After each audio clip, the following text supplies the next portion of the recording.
Hey guys, this is Ryan at Kaizink, showing you a really crude way to get some basic measurements of a vehicle if you don't have the wrap template or if you don't have access to the vehicle itself.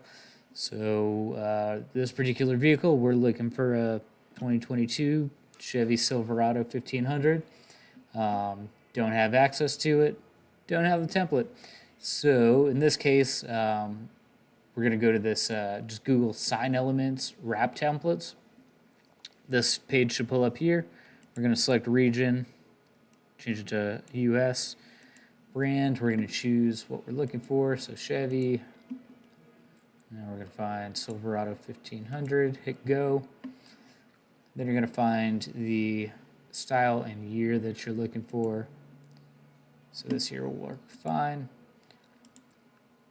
And we're just going to click on it to enlarge it and then right click and copy it. Come back over here to Illustrator. We're going to paste it in.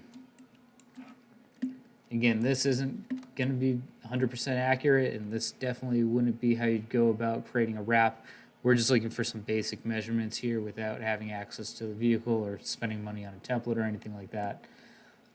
So now we're just going to go ahead and use this overall width of the vehicle and just draw in a shape like so.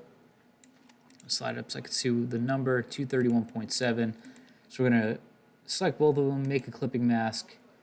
Now we're going to do 231.7 divided by 4 in the width, and we're going to keep it proportionate.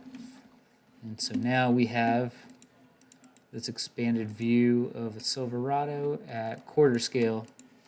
So now at this point we could come in and